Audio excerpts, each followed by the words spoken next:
Olá, boa noite, bem-vindo ao Meio de Campo deste domingo, dia 15 de dezembro de 2019, o último meio de campo do ano, e hoje vamos fazer um balanço do que foi o futebol mineiro nessa temporada que para o Cruzeiro não foi nada boa. O Cruzeiro vai jogar a Série B no ano que vem, o Atlético passou sem grandes coisas também aí na competição. O América foi do céu ao inferno, teve futebol feminino, seleção brasileira. Vamos falar de muita coisa, fique ligado que o Meio de Campo já está no ar.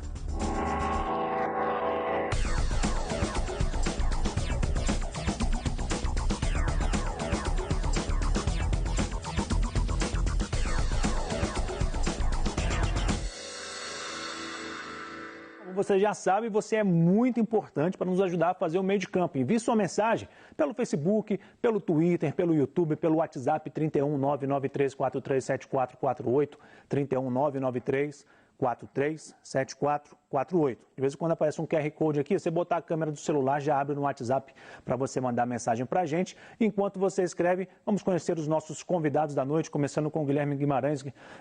Boa noite, obrigado pela presença. Como podemos classificar o ano do Cruzeiro de 2019? Um abraço, André, um abraço para o telespectador ligado no Meio de Campo, satisfação participar aqui mais uma vez. Trágico, um ano péssimo, um ano que vai ficar marcado aí na história do Cruzeiro como até então o pior ano da história desse Cruzeiro, que vai ter que se reinventar, reconstruir para que o 2020 também não seja uma tragédia como foi 2019. Com a gente também nessa noite, Sulimar Silva. Sulimar, boa noite, obrigado pela presença. E o ano do Atlético, como definir? Boa noite, André, boa noite para os nossos telespectadores, nossos companheiros. Não foi muito diferente não, porque mais uma vez ficou sem título, né? E para aqueles mais otimistas, o pessoal está comemorando a queda, mas está muito pouco, né? Título mesmo, taça, não teve e foi tão ruim quanto o do Cruzeiro, só não teve rebaixamento. Tá certo, com a gente nessa noite também, André Salles. André, boa noite, obrigado pela presença. E o Coelhão? O Coelhão quase voltou para a Série A.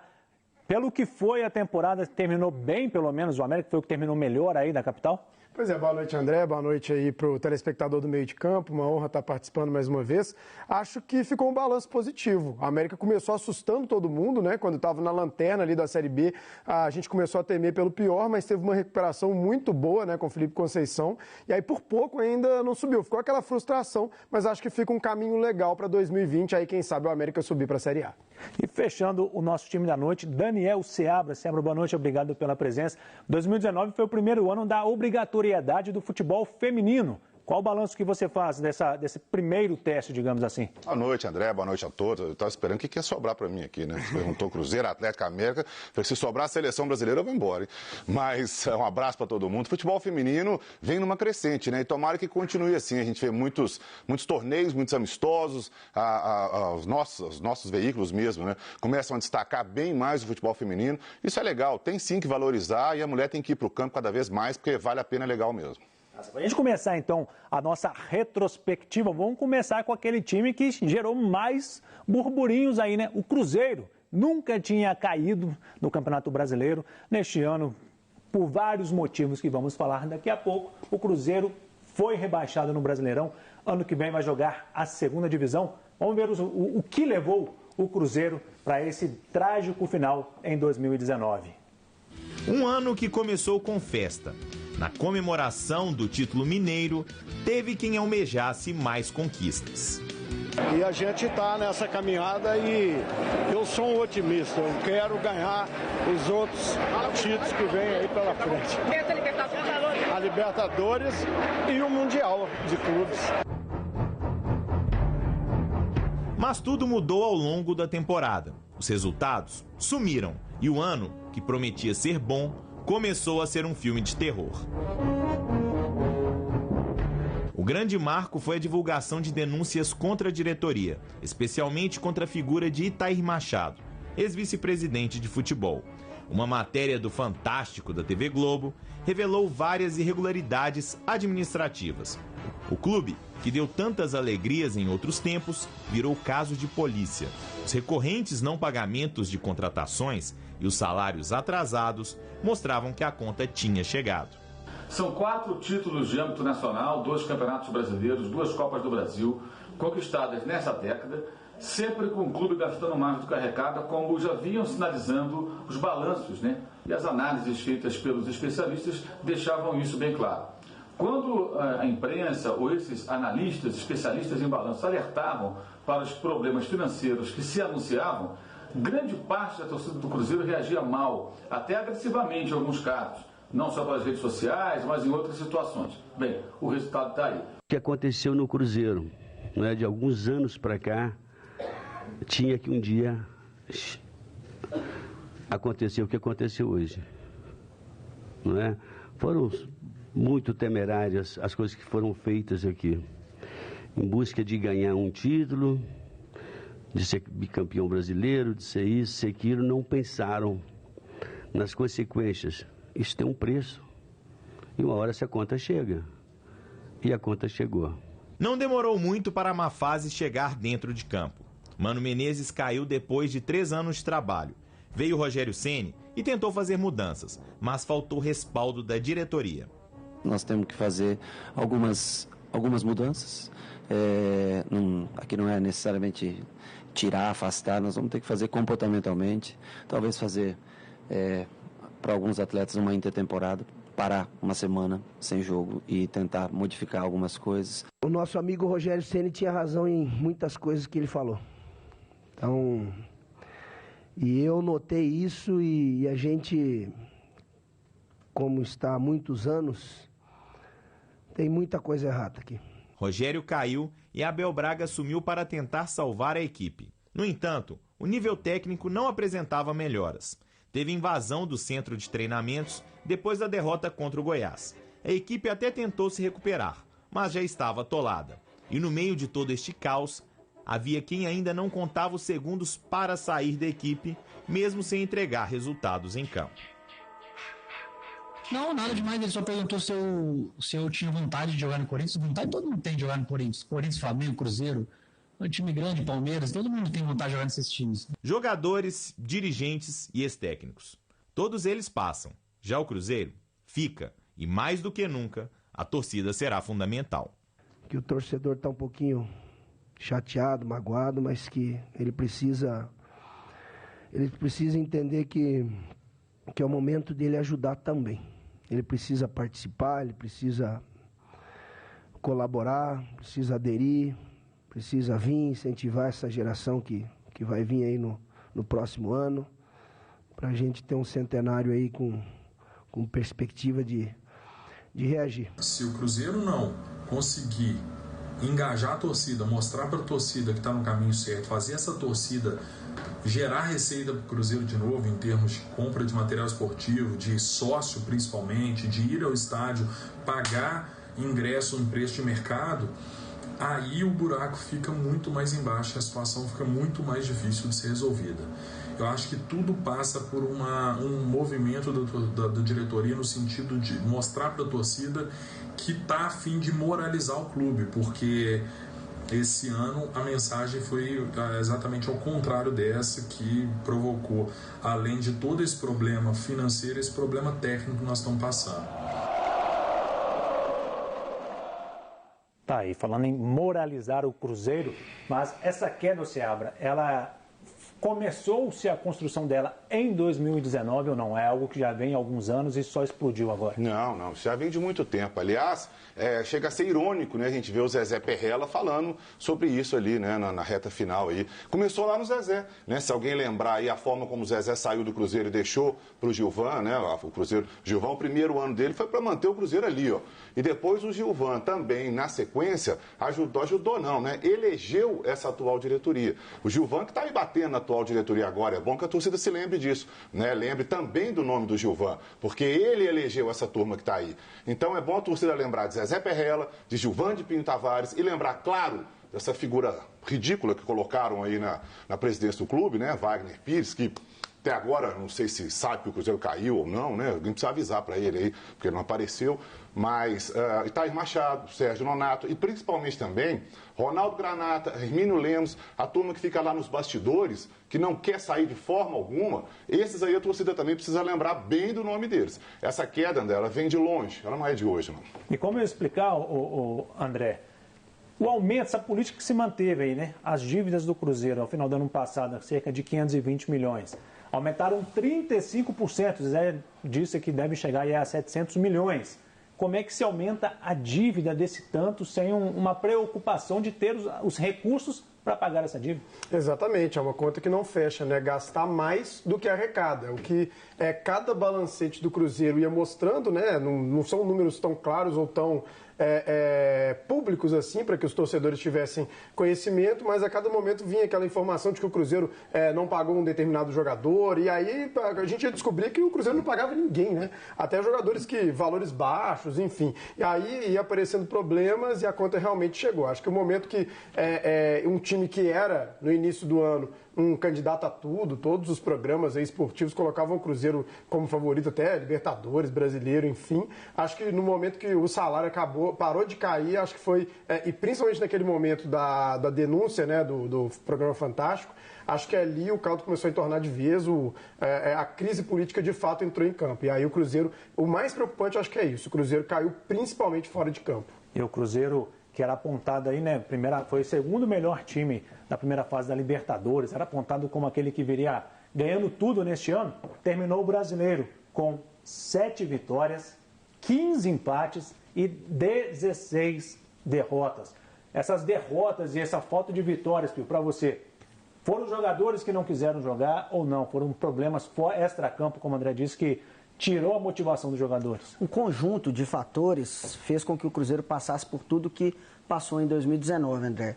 O Seabra falou muito bem em relação aos dirigentes, o André complementou falando em relação ao ano todo, principalmente a partir do dia 26 de maio de 2019, quando as denúncias foram ao ar no programa Fantástico. Naquele dia, pela manhã, o Cruzeiro enfrentava a Chapecoense no Mineirão e já havia um burburinho, já havia a notícia de que o Cruzeiro seria tema de uma reportagem bem pesada no programa Fantástico, como acabou acontecendo, e a partir de então o clube virou uma bagunça. Os dirigentes passaram a pensar apenas em si para se defender e esqueceram do clube. Né? Os próprios Itair Machado, Wagner Pires de Sá, o advogado do Cruzeiro Fabiano de Oliveira Costa, o Sérgio Nonato, todos aqueles que foram envolvidos de uma certa forma nessas investigações, eles passaram a preocupar mais com si mesmo do que com o Cruzeiro. O Cruzeiro ficou em segundo plano. E aí vem a enxurrada de problemas. Não tem salário, não só dos jogadores, mas de funcionários que recebem valores muito pequenos, não tem previsão de receber 13º. E até cito aqui uma matéria que fiz no jornal Hoje em Dia, ela foi publicada na manhã de sábado, para acabar de mostrar realmente a situação do Cruzeiro. Por mais de uma semana, a principal piscina da sede campestre ficou suja porque o clube não tinha dinheiro e estava com problemas envolvendo o fornecedor de serviço de limpeza e manutenção da piscina para conseguir limpar a principal piscina do clube. Então, aí depois jogaram fotos na internet falando que no sábado a piscina estava limpa. Ok, limparam a piscina, mas até quando a piscina ficou suja? É o Cruzeiro é a piscina. O que o Cruzeiro fez foi isso, é sujeira completa do ano e acabou colhendo todas essas coisas ruins, e quem sofre é o torcedor que vai para a rua para protestar, vai cobrar melhorias, mas é um time que não tem dinheiro e que a temporada de 2020 ela fica muito comprometida se a atual diretoria não sair do clube. O André Milagres foi contigo aí, falou: a diretoria quebra o clube e a torcida é quem paga a conta, registrando aqui o Damião Ferreira também. O Edmar Dias de Contagem mandou: esperamos que o Atlético aprenda com essa queda do Cruzeiro e seja um clube mais profissional na gestão do clube. A situação do Cruzeiro é tão complicada, porque geralmente um time com dificuldades troca de treinadores, né? O Cruzeiro está trocando de diretores de futebol. Começou com o Itair Machado, depois o Zezé Perrella veio aí como um salvador e foi demitido nessa semana. Vamos ver um trechinho do que disse o Zezé logo após a demissão dele. O meu trabalho lá estava incomodando muita gente, né? Eu queria reestruturar o Cruzeiro, limitei o teto de salário na área administrativa dentro da realidade, né, empresarial, e mexi com muitos interesses. Isso poderia realmente acontecer. Mas eu tenho o sentimento, isso é um sentimento, né, que quem fez realmente a cabeça do Wagner foi o senhor Itair Machado, junto com o Sérgio Nonato, que continuam dando palpites dentro do Cruzeiro. O Wagner é muito influenciado por eles. Eu fiquei surpreso, óbvio, com a opinião, com a decisão do presidente, porque para mim ele é uma biruta de aeroporto, não é? Cada hora ele fala uma coisa. Sulimar, Zezé veio para mudar? O que ele estaria incomodando ali dentro da diretoria, na sua opinião? Mudar o quê? Se ele também articulou isso. O Seabra disse bem. Ele, em 2011, ele falou, eu tenho gravado essa entrevista, ele deu coletivo assim, que nunca mais ia mexer com futebol, que ia deixar o Cruzeiro, e aí assumiu o doutor Gilvan. Tanto é que o doutor Gilvan assumiu antes da própria eleição, antes do início, do término do mandato do Zezé. Mas não mudou nada. Ele chegou, o Adilson só veio porque é amigo do Zezé, ele deixou isso bem claro na entrevista, mas definitivamente não mudou nada. E todos, sem exceção, são corresponsáveis, cada um com a sua parcela, por esse momento que o Cruzeiro atravessa, em que o Cruzeiro está sendo motivo de chacota por causa dessa situação estapafúrdia, que todo mundo só pensa no próprio umbigo. E essa diretoria, Seabra, chega até o final do ano ou acho que haverá uma renúncia, André, uma cassação? Você estava falando aí agora há pouco sobre o torcedor mandou, e a gente conversava também do lado de fora. Eu acho que a única forma do Cruzeiro sair do buraco nesse momento, e que não sei se vai acontecer, porque né, a gente nunca se sabe o que se passa na cabeça dessa turma, seria a saída total desse pessoal já. Imediatamente, essa semana, amanhã de preferência, porque aí sim viria um outro presidente, e todo mundo sabe quem, viria com outra proposta, com um pessoal de confiança dele. Agora ele não vai chegar com o dinheiro dele nesse clube atual, com essa diretoria atual, com a credibilidade que não tem a diretoria atual. Então, ou acontece essa renúncia, e aí entra a torcida também no meio, né? Porque todo mundo está vendo na rede social a campanha que a torcida do Cruzeiro tem feito, ou renuncia ou não tem sócio, né? É mais ou menos por aí. O Cruzeiro já caiu de 70 para 20 mil, o número de sócios torcedores. Se continuar da forma como está, a tendência é que o ano que vem seja bem pior. E não sei o que se passa na cabeça da turma, porque a gente vê imagens, né, do presidente bacanão, dentro do clube lá, no domingão, Cruzeiro, né, da forma como tá, e todo mundo jogando baralho, sabe o que é o mais impressionante? Do pagode comendo solto, tá tudo certo. Sabe o que é o mais impressionante? Ainda tem os lambibotas que vão lá no microfone pedindo apoio pro presidente. Isso quando o próprio presidente não pega o microfone e chama o clube de bagaço, né? O bagaço tá tão docinho que não larga, né? Não larga. Na sexta-feira aconteceu uma manifestação de torcedores na porta da sede administrativa, e os torcedores levaram um banner com o rosto do Wagner Pires de Sá em uma montagem em alusão à rainha da Inglaterra.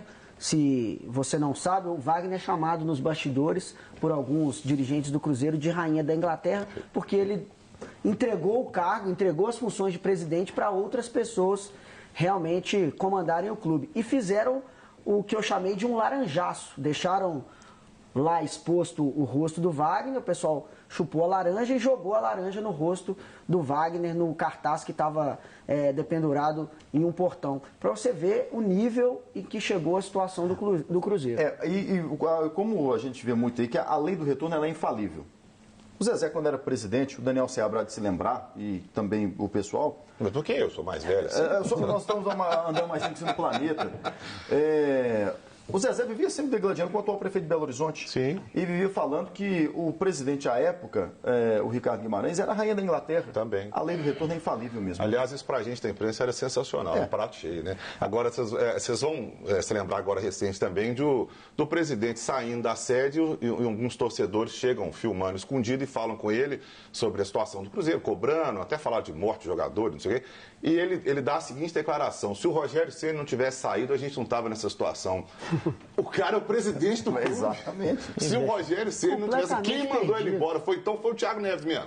Está assinado embaixo. Gente, o Cruzeiro virou uma casa de manjoana. O Cruzeiro é uma piada hoje. Ou essa diretoria sai, ou essa chacota vai continuar ano que vem. E a tendência é que seja muito pior. Ele é pressionado, desculpa, André, o presidente é pressionado porque há aqueles conselheiros que recebem do clube por algum tipo de prestação de serviço. E esses caras não querem perder a boquinha. Claro. Então eles ficam lá no ouvido do presidente. Não renuncia não, você tem que continuar, você tem que terminar o seu mandato. Ô, presidente, esse é um recado para você. O torcedor não te aceita mais. O Cruzeiro já deu provas de que com a sua governança o clube ficou da pior maneira em toda a sua história. Está na hora de você ir embora, que o torcedor não aguenta mais não. Para a gente tentar ajudar o Cruzeiro, para o ano que vem vai ser difícil montar um elenco, né? Porque vai ter o dinheiro, vai diminuir o dinheiro que vai entrar, tem que pagar dívidas. Então a gente fez um levantamento de alguns jogadores que estão voltando. Vamos ver se o pessoal acha que eles podem ser aproveitados.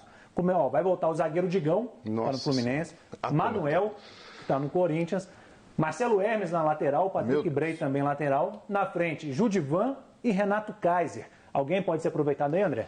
A gente tem que imaginar um contexto de Série B, né?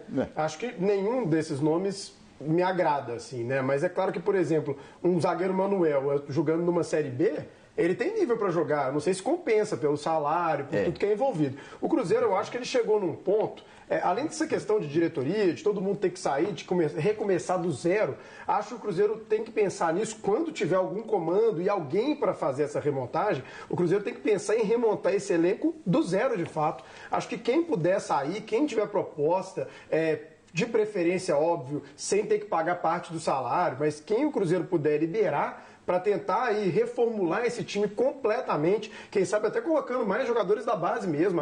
Em várias oportunidades, a Série B ela é uma chance de colocar uma equipe completamente nova. A gente viu o Palmeiras fazendo isso, o Grêmio fazendo isso. Acho que chegou a vez do Cruzeiro. Quem puder, porque a situação ficou tão complicada, em alguns momentos, eu acho que parte dos jogadores do elenco, essa parte se colocou numa maneira tão complicada dentro de campo, que esses próprios jogadores perderam o mercado. Quem hoje quer contar com o Edilson no seu time? Quem hoje quer contar com o Thiago Neves no seu time? O pior São poucos times. Pior que tem mercado. Tem. Mas qual o mercado? O mercado aqui, né? Mas assim, será que o Palmeiras quer? Será que o São Paulo? Sabe? O Adilson chega até o final, continua à frente do treinador? A formação que se tem é que sim, né? Que ele continua. Inclusive, ele mesmo confirmou que ele continua e tal. Agora, vamos ver o que vai acontecer, porque a diretoria nova entrando, o diretor de futebol já não é mais o mesmo. Aparentemente, o diretor de futebol atual vai contar com o Adilson, né? Porque ele mesmo deu essa declaração. Agora, será que o presidente novo, se ele assim entrar, vai contar com esse diretor de futebol também? E com esse, o Adilson Batista, no caso, também? Na verdade, ele disse que haveria uma conversa nessa segunda-feira. Sim, o nome de Anderson Moreira tem aparecido. Sim, justamente foi uma matéria que fizemos no Jornal Hoje em Dia, eu assinando junto com o Alexandre Simões. É o nome que foi, sim, conversado lá no Cruzeiro, o Anderson Moreira, ele interessa. E pelo fato de o nome ter vazado, o Cruzeiro voltou na decisão e aí começou aquela história de manutenção do Adilson Batista. Só que a história o Adilson Batista, ele foi contratado pelo Cruzeiro, como o Sulimar bem ressaltou. Ele é amigo do Zezé Perrella, amigo particular do Zezé Perrella. O Zezé saindo, a permanência dele perde muita força. E outra, quem afirmou que o Adilson Batista vai permanecer é o presidente do Cruzeiro, Wagner Pires de Sá, que não sabe nem onde ele está. Como diria o Zezé, ali é uma biruta de aeroporto, cada hora falar uma coisa. Justamente. Vamos ver um pouquinho, então, como é que foi o ano do Atlético. O Atlético não comemorou nenhum título em 2019, mas, pelo menos, não foi rebaixado. O torcedor ficou feliz quando acabou o campeonato e ainda estava na Série A. Vamos ver, então, o caminho do Atlético em 2019. Levi, o que o torcedor pode esperar do Atlético nessa temporada? Bom, acho que mais ou menos o que todos nós esperamos. Tá? Um time que vai brigar pelo título. Os títulos em 2019 ficaram só no desejo. No Campeonato Mineiro, o Atlético já amarga 2 anos sem título. O torcedor deixou passar a derrota para o rival porque o time estava na Libertadores. Só que a campanha era péssima. 1 vitória e 3 derrotas. Levir Coupe foi trocado por Rodrigo Santana. Quem quiser estar dentro dos 11 tem que sair de campo assim. Entregar o melhor. Tá? A cobrança, a disposição tática tem que ser grande. Né? A vontade de vencer, de fazer com que a torcida enche o estádio e nos apoie, a gente vai estar sempre tendo que estar correndo assim. Então, quem estiver correndo assim, com essa disposição, pode ter certeza que vai estar nos 11 iniciais. Com o interino, o Atlético conquistou uma vaga na Sul-Americana e apostou todas as fichas na competição. Parecia que a aposta era acertada. O Galo chegou à semifinal contra o Colón da Argentina. Havia grande esperança pela conquista da taça, mas os mineiros não chegaram na final. E o brasileiro? A competição que durou quase todo o ano foi deixada de lado. Tá certo que quando começou a disputar a Sul-Americana, o Atlético estava bem no brasileiro. Tinha 4 vitórias em 5 jogos. Chegou a ter uma sequência de 6 jogos sem derrota. Mas lembra que ele priorizou a Copa? Os resultados no brasileiro pioraram muito. Foram 6 derrotas seguidas. Rodrigo Santana teve uma sequência de 11 jogos com apenas 1 vitória e também foi demitido. Infelizmente, o Rodrigo não é mais treinador do Atlético. Nós tentamos realmente fazer algo diferente do que normalmente acontece no futebol brasileiro. Entendimos que ele merecia, até pela forma como ele assumiu o grupo, como ele assumiu o trabalho, como ele desenvolveu o seu trabalho, ele merecia um tempo para recuperar aquilo que ele já tinha demonstrado. Wagner Mancini foi a aposta para o restante da temporada. Nós sabemos que todo mundo aqui tem vergonha na cara para entrar em campo e para desempenhar o melhor. Às vezes a gente fica devendo, e quando a gente fica devendo, nós aceitamos as críticas, o chateamento da torcida, a chateação da torcida, aliás. A mudança não surtiu o efeito esperado. O aproveitamento se manteve praticamente igual ao do antecessor. Vitória sobre o Santos deu moral, que foi perdida contra a Chapecoense.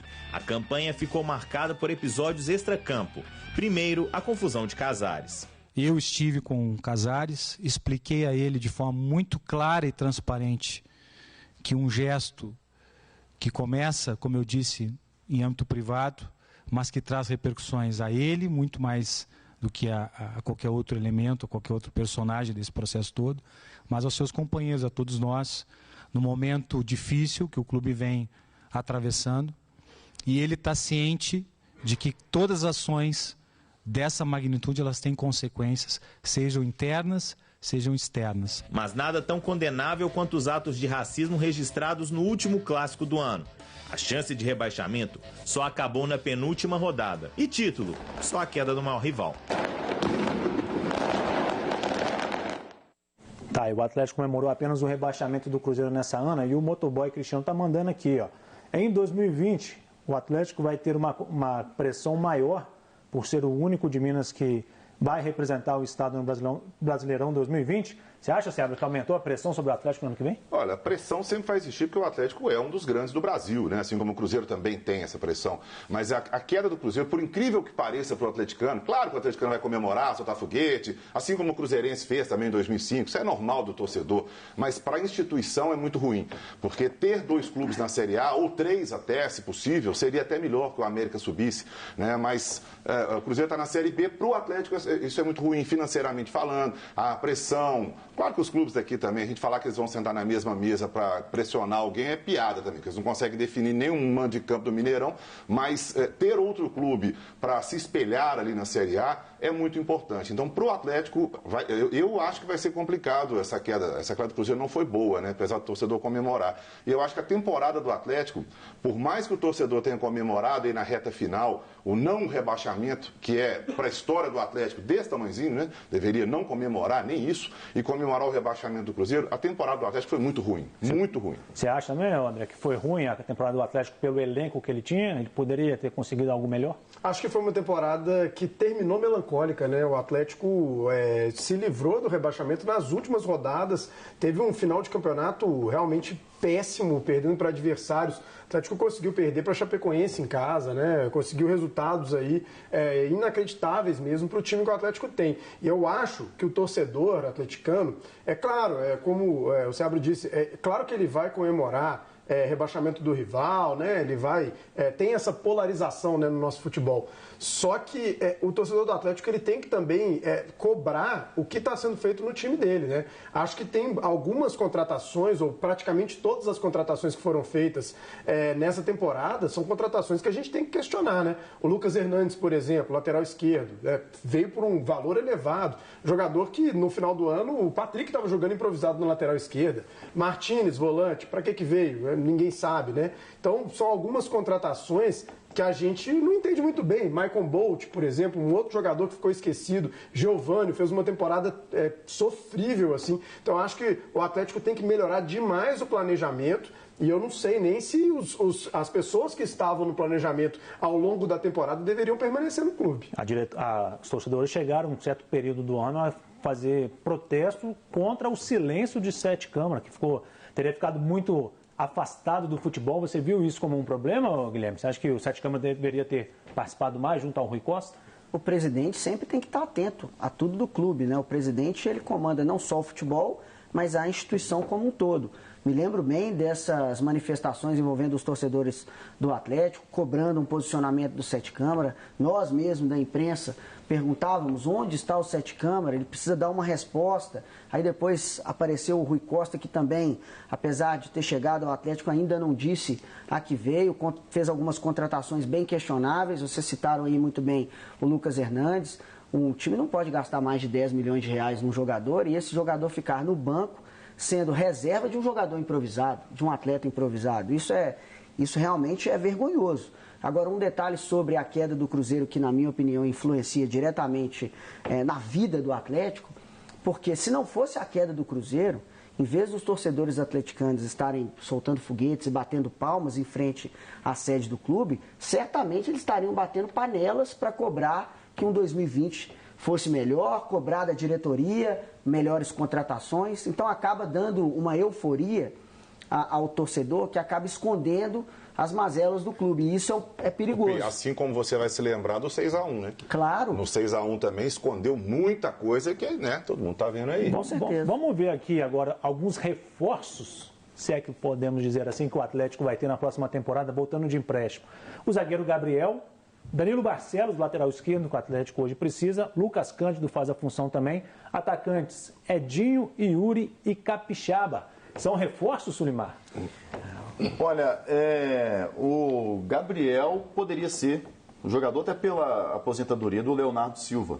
Mas os outros atletas aí estão sendo emprestados há várias temporadas, por isso que o Atlético não fica com eles. Então, reforço mesmo, eu acredito que não, eles mais uma vez deve ser emprestado. Boa parte desses jogadores aí não vai permanecer. O Danilo Barcelos, até um jogador que foi bem no América, aqui no Atlético não jogou absolutamente nada, no Vasco ele cresceu um pouco de produção.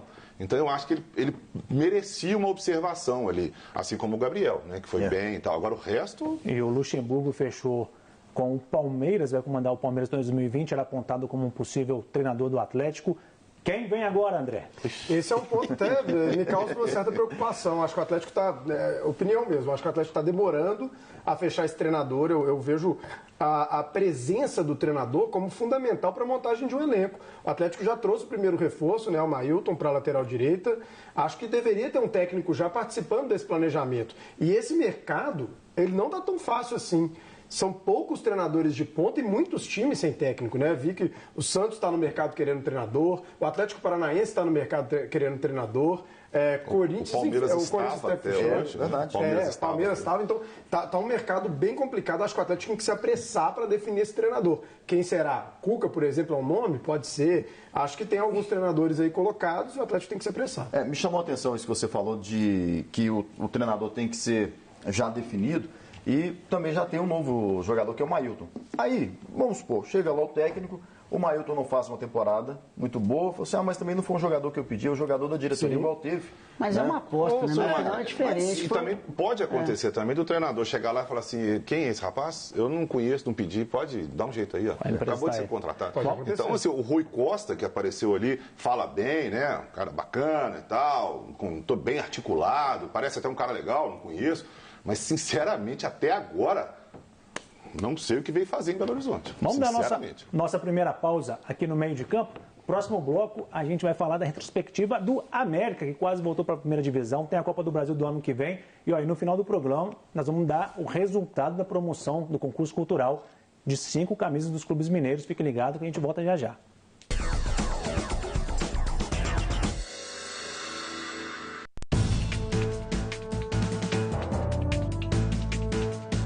Diariamente levamos até você as notícias da sua cidade, do seu estado. Entrevistas e a repercussão dos fatos em 2 edições diárias. Jornal Minas, de segunda a sexta, 12h30 e 7h30 da noite.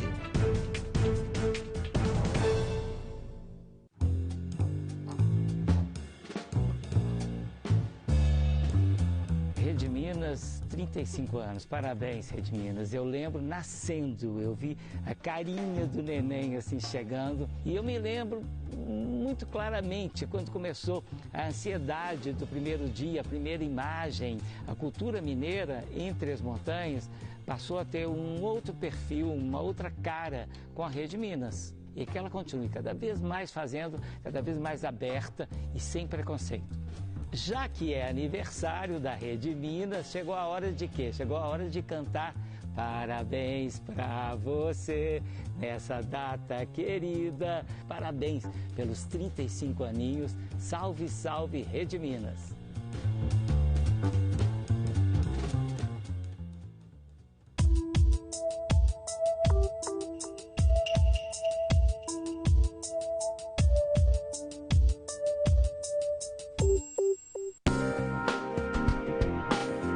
Suas manhãs com mais criatividade, dicas de saúde, culinária e informação. Um programa leve e antenado com o seu dia a dia. Brasil das Gerais, de segunda a sexta, 11 da manhã. Reapresentação, 5 da tarde.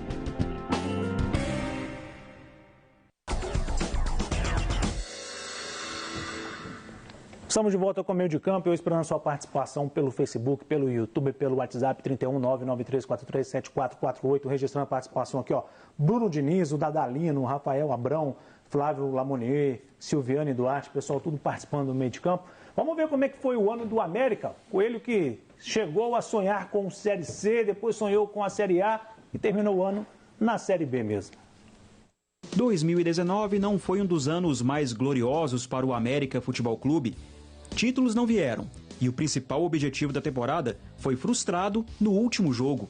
A derrota para o São Bento por 2-1 adiou o retorno do Coelho para a elite do futebol nacional. Mesmo com fatos lamentáveis, o mandatário do clube enxerga lições com os olhos experientes de mais de 30 anos vivendo a rotina do clube. Para ele, não tem milagre econômico. Assim como 2019, o ano novo virá com restrições financeiras. Nós lutamos muito para começar o ano com a cabeça erguida, mas com muita dificuldade. Extracampo, pagamento, dinheiro, folha, montagem de um clube, de um time praticamente novo. Assim, nós praticamente montamos um time. Nós tínhamos pouquíssimos jogadores que ficaram. Saíram os zagueiros, saíram os laterais, saíram os atacantes. Nós montamos um time novo. E a gente ainda um pouco machucado da queda. A eliminação precoce na Copa do Brasil para o Juventude, logo na segunda fase, não deixou de doer no coração do presidente. Nós perdemos lá, podia ter empatado e ir para os pênaltis, mas a fórmula também não está inteligente. Esse ano o América tem o Santos do Amapá, passou, vai vencer, vai jogar contra o Operário, que disputou a Série B, ou um outro time que eu não conheço aí, de onde que é, Douradense, não sei de onde que é. Acho que não é Douradense, é um outro clube que eu esqueci o nome, do Ceará. Orgulhense, é um nome diferente. Confirma que é importante eu saber. E eu já vou jogar o segundo jogo fora. Então, eu vou jogar provavelmente contra um time de Série B e se empatar vai para os pênaltis. É uma forma injusta. Fora as derrotas nas 4 linhas, o comando do time passou por 3 mãos diferentes. Givanildo, que caiu após eliminações e começo ruim na segundona. Maurício Barbieri, que não resistiu à goleada de 4-0 para o Figueirense e foi desligado em menos de 3 meses. E a grande aposta, Felipe Conceição, que tirou o time da lanterna para brigar no G4. E eu tive coragem, junto com as pessoas que estão perto de mim, de sustentá-lo dentro do combinado. Chamei o Felipe e falei, Felipe, eu vou te dar 6 jogos para você colocar a forma do time jogar do jeito que eu quero e controlar esse grupo, e reunia com ele toda semana. Toda semana tinha uma reunião para discutir item por item, jogador por jogador. Fizemos um trabalho muito unido, até que deslanchou o trabalho dele. Ao longo da temporada, vários jogadores vestiram a camisa do time. Alguns deram certo, outros nem tanto. Se você acertar 50% das contratações, você foi muito bem. Então, o percentual de acerto, 50% é um percentual alto. Não existe isso, porque o jogador, você pode contratar um jogador com as melhores características do mundo e ele pode não se adaptar, ele pode não dar certo. Eu considero 50% um excelente percentual. Com o fim da temporada, começa o mercado da bola. E a estratégia para o time é clara com relação aos jogadores destaques de 2019. O América tem que perder com medo de vender. E eu estou falando isso para mim mesmo, que eu não gosto de vender. Tá certo? Eu nunca gostei e o mercado sabe disso. Tá certo? Só que o América, para o orçamento dele funcionar bem, é bom que ele venda, pelo preço justo. O que eu não vou fazer, e isso aí é o que o mercado está pedindo, são empréstimos para que o jogador valorize em outro lugar. Isso eu não faço. Quer comprar? Tem preço, vem cá, faz a proposta, me dá o dinheiro, pode levar o jogador, mas tem que pagar. O ano termina e o dirigente que esteve no vestiário com os jogadores em vários jogos da temporada só quer agradecer.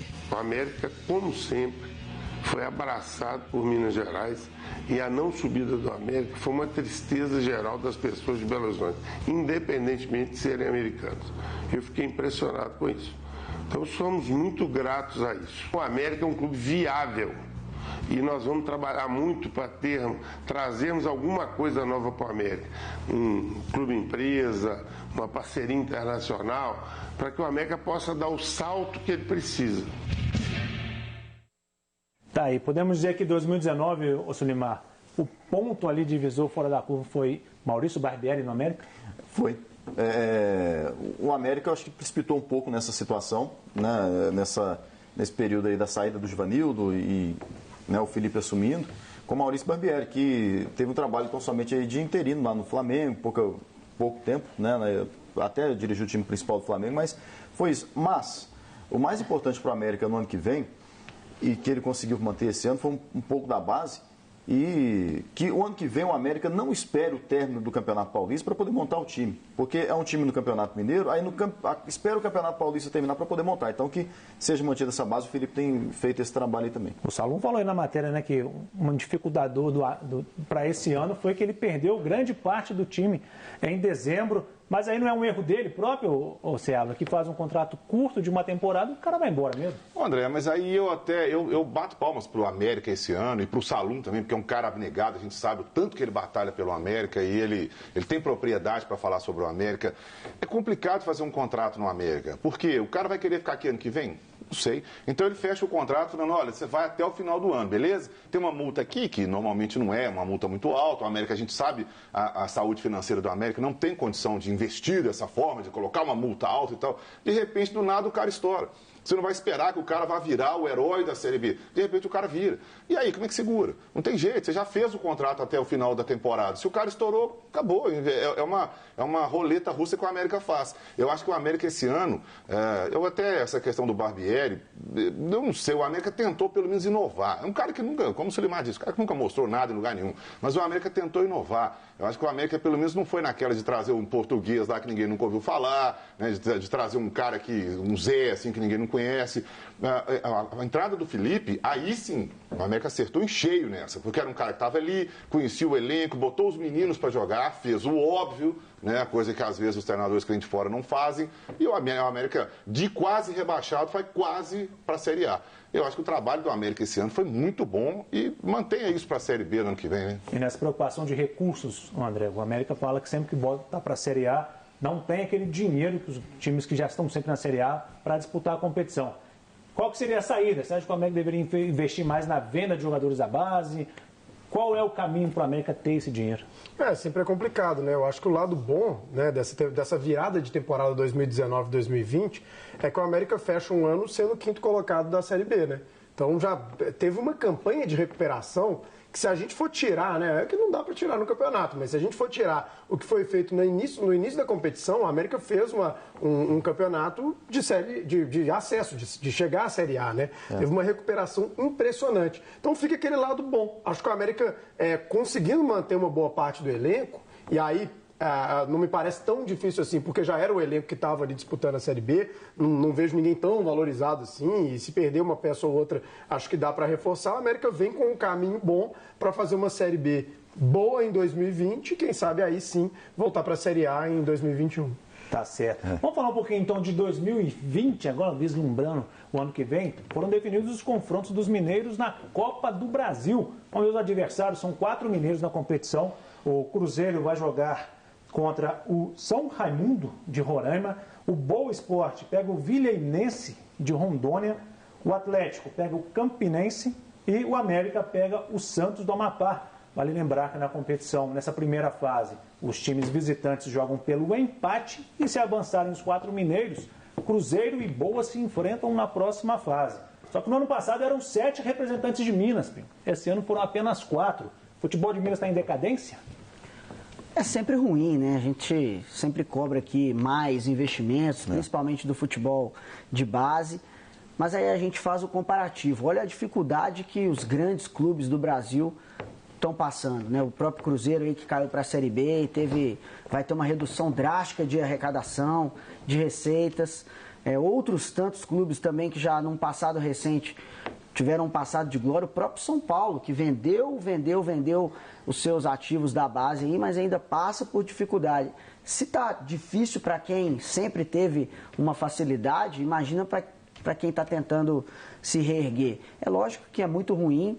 O futebol precisa ser estudado, principalmente na questão da gestão, no planejamento. A própria federação, que na maioria dos jogos do Campeonato Mineiro recebe mais dinheiro que os próprios clubes que estão fazendo o espetáculo. Se não houver uma melhor redistribuição das verbas do futebol, vai ser muito difícil os pequenos se manterem, viu, André? Tá certo. Vamos registrando aqui a participação do Alípio Arão, do bairro Barro Preto, Jefferson Dantas de Nova Contagem, o Billy Juliano, Paulo Márcio, Fernando César, o Alex do São Joaquim de Bicas, Matheus Ottoni, Geraldo Júnior. Vamos dar mais uma pausa aqui no meio de campo. No próximo bloco a gente vai divulgar os vencedores das camisas aqui do meio de campo e muito mais. Fique ligado que a gente volta já já.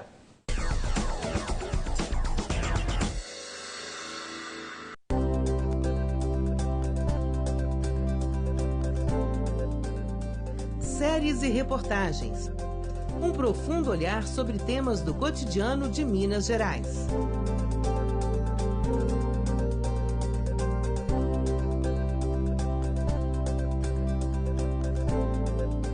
Edição especial, de segunda a sexta, 9 da noite. E de terça a sexta, 11h15 da noite.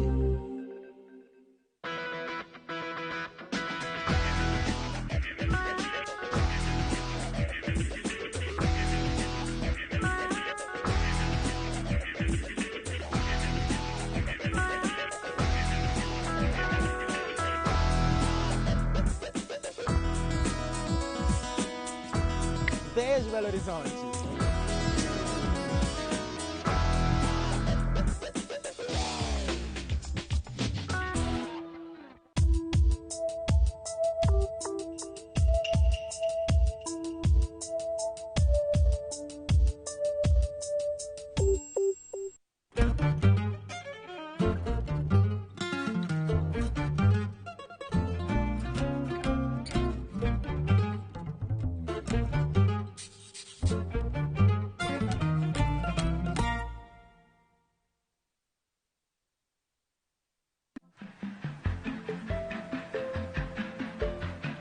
Estações, caminhos de uma história.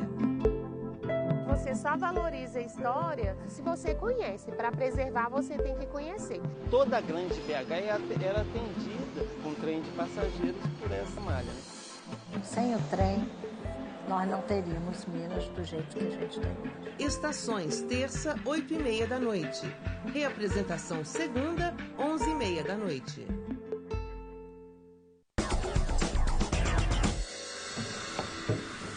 Estamos de volta com o meio de campo, registrando a participação do Mohamed, do bairro Floresta, o Gabriel Sá, Marcelo Sá, Antônio Luciano, o Ailton Vidal. Railton Vidal, lá de São Gonçalo. E vamos voltar aqui mostrando, fazendo alegria no nosso telespectador, com o resultado do nosso concurso cultural. O que há por trás da camisa do seu time? Ó. Quem leva a camisa do América?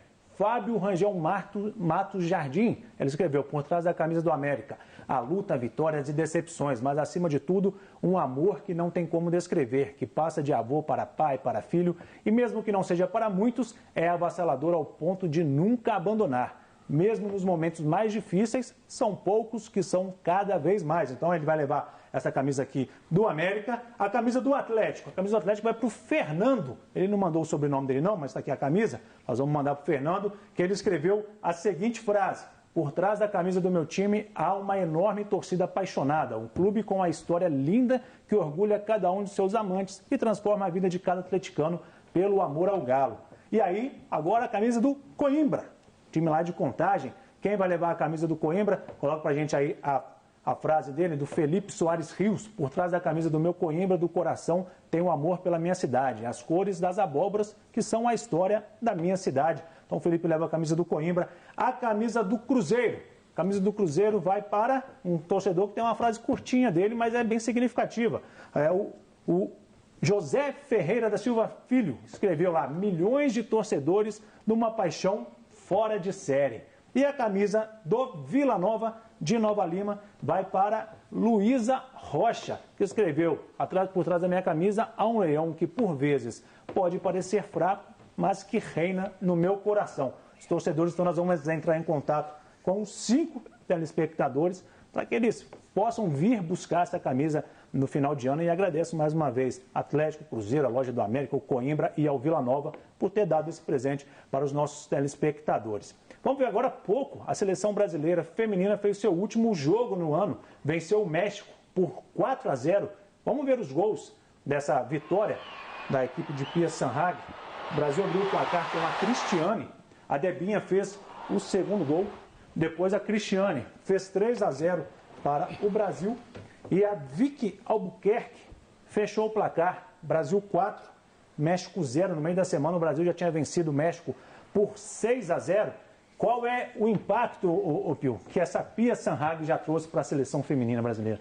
Acho que mais profissionalismo para o futebol feminino. Não que o Vadão não seja um técnico profissional e tudo, mas faltava identificação, eu acho, da própria seleção feminina com a sua treinadora. Por mais que ela não seja brasileira, é uma mulher e isso já traz um significado muito grande. É campeã, tem uma história muito vencedora no futebol feminino e isso, com certeza, mexeu ali com as mulheres do Brasil, da seleção brasileira. Eu acho que a vinda dela é muito positiva, porque traz uma experiência diferente também, abre os mercados, abre os olhos, principalmente da Confederação Brasileira de Futebol para o futebol feminino, e isso é muito importante. Você citou o Vadão aí, a gente fez um comparativo dos números do Vadão, que foi quem começou o ano com a seleção, e da Pia, que terminou a seleção. Vamos acompanhar, o Vadão teve 9 jogos com 2 vitórias, 7 derrotas, fez 10 gols e sofreu 14. Com a Pia, são 8 jogos com 6 vitórias, 2 empates, não perdeu nenhuma partida, fez 24 gols e sofreu apenas 2. Futebol feminino agora tem cara de futebol brasileiro, aquele que a gente gosta de ver, ou Sérgio? Sim, tá chegando lá, né? Tá num caminho muito certo. A Pia, como o Pio disse, a Pia do Pio, ela implantou um profissionalismo muito grande na seleção feminina, coisa que o Vadão, né? Vamos combinar, em relação ao futebol feminino, o Vadão, aliás, em relação ao futebol de forma geral, né, Vadão? O Vadão já vem há muito tempo, já meio... E é mais um técnico no mercado aí, ó. Mas não dá muita ideia não, viu, Silimar? Mas eu acho que o futebol feminino no Brasil caminha muito bem, caminha num profissionalismo muito legal. E essa nova determinação de todos os clubes que forem disputar a Libertadores terem o seu time feminino, isso é muito legal também, isso é muito positivo, a gente vê de forma muito positiva, mesmo com os clubes pegando todo mundo já pronto, né? Um clube já pronto, vem pra cá, estrutura e tal, vai tocando o barco aí, eu acho que é legal sim, tem que fortalecer. E a Pia precisa de amistosos contra o México, ela convocou 27 jogadoras, sendo 17 que atuam no futebol brasileiro. Ao convocar atletas do Brasil, André, você acha que ajuda a difundir o futebol feminino? Com certeza, eu acho que é o que a gente chama de ciclo virtuoso, né? Uma coisa vai gerando a outra. Um campeonato brasileiro aí que teve muita visibilidade nessa temporada, inclusive a Série B, né, lá no futebol feminino a gente chama Série A2, teve uma visibilidade muito grande porque tinha times que estavam com o primeiro ano de projeto, o Cruzeiro, por exemplo, que foi vice-campeão, o próprio São Paulo, times de camisa e agora vão estar na Série A, alguns deles, outros continuaram na Série A2, então acho que o cenário é muito positivo. E aí seria até interessante, André, que de repente essa moda pegasse, né? Porque eu gosto muito desse intercâmbio de ideias, né? A Pia tá aí na seleção brasileira, por que não acontecer isso na masculina, por exemplo, né? Tem tanto técnico aí estrangeiro que já falou aí declaradamente que tinha vontade de treinar a seleção brasileira, o próprio Guardiola já falou isso anteriormente. Acho que seria muito interessante ter isso também no masculino, acho que seria bom para o nosso futebol. André, eu já falei uns tempos atrás, que às vezes o cara vai me chamar de saudosista, de não sei o que e tal. se o futebol feminino fez isso, né, a Pia não convocou a maioria dos jogadores, das jogadoras, ou a maioria, ou praticamente a metade, né, que jogam no futebol brasileiro, por que o masculino não pode fazer? A gente não teria... A gente já viu assim, convoca os caras lá de fora, que eles são bacanas e tal, tá dando nada, né? Ultimamente não tem dado nada. A seleção brasileira virou piada mundial. Então, por que não fazer uma mescla com muita gente que está se destacando aqui no Brasil? O próprio Flamengo está aí para dar exemplo, né? Aí o cara vai ter de volta aquele orgulho de ver a seleção jogar, aquela identificação, olha o cara do meu time jogando. Atualmente, a maioria dos torcedores não sabe nem quem são os jogadores que estão aí na seleção. Então, já que nós estamos falando de futebol mundial, vai começar o Campeonato Mundial Interclubes para o Flamengo, que é o representante brasileiro. O Flamengo entra em campo na próxima terça-feira, 14h30 da tarde, contra o Al Hilal, que é o antigo time do Jorge Jesus, que hoje está à frente do Flamengo. Na quarta-feira, entra em campo o Liverpool. Vai enfrentar o Monterrey do México também, às 14h30 da tarde. Para vocês, há alguma possibilidade, Sulimar, na final não ser Flamengo e Liverpool? Olha, a preparação do Flamengo, ela vem sendo feita desde o início do ano. Aí, vejam bem como é que é o famoso divisor de águas, né? Quando da saída do Abel Braga, do time do Flamengo. Mas tem essa possibilidade. Porém, o Flamengo tem que tomar cuidado porque o exemplo do Raja Casablanca ainda está muito latente aí, né? Você acredita nisso também? Não, o Internacional também. Internacional, é. Mazembe, Mazembe, né? Não pode. O futebol é aquela história, né? São você lembra do de Kidiaba, clichês. né? Goleiro do Mazembe. Muito clichê do futebol. Não tem mais bobo no futebol, né? Então, o Al Hilal é um time experiente, conta com jogadores muito experientes, inclusive um que conhece muito bem o Flamengo, apesar de não ter ficado muito tempo sob o comando de Jorge Jesus, mas joga o colombiano Cuéllar, está no Al Hilal, né? Então ele pode passar muita informação, mas na minha opinião o Flamengo é o favorito, mas não quer dizer que já está garantido na final. Tem tudo para fazer mais um jogo histórico contra o Liverpool, repetir aquela final de 1981 que o Flamengo acabou sendo campeão, mas cada jogo é um jogo, degrau por degrau. O Flamengo precisa primeiro enfrentar o Al Hilal para depois pensar numa eventual final. Rapidinho, que o meu vácuo está acabando aqui, Seba. O Mundial vale mais para nós do que para eles? Sempre foi, né? Não sei se os europeus levam a sério também. Isso é meio bobagem. Mas eu acho que nos últimos tempos aí de sul-americano contra... Claro, se o Flamengo passar, eu acho que o Flamengo não está pau a pau, mas é um time para encarar o Liverpool. Acho que tudo vai depender sinceramente, se a gente vê um Liverpool e realmente interessado e querendo esse título, acho que a situação para o Flamengo é difícil. Mas se vier um Liverpool que aí está dividindo elenco, que não vê esse jogo realmente como uma final de campeonato mundial, pode ser até que o Flamengo consiga alguma coisa. Esse time do Flamengo está jogando muito bem, acho que pode surpreender. Não pode jogar como na final da Libertadores contra o River, que resolveu jogar só 5 minutinhos de jogo. Não dá, né? Aí contra o River foi complicado, né? Então, gente, vou agradecer, Seabra, muito obrigado. Valeu, obrigado. André, muito obrigado. Sulimar, brigadão. Pio, muito obrigado. Um abraço, André. Muito obrigado a você que nos ajudou a fazer o meio de campo durante todo esse ano de 2019. Esse é o último da temporada, mas o programa volta no dia 19 de janeiro. Eu vou estar de férias, o Pedro Rocha vai estar comandando aqui com vocês. Vamos entrar em contato com os ganhadores das camisas do nosso concurso cultural e a gente vai terminar o programa hoje de um jeito bem-humorado. Nós vamos fazer uma retrospectiva dos mineiros na temporada com as charges do Duque, que tem a sua arte aí muito bacana. Eu gosto muito do trabalho dele, então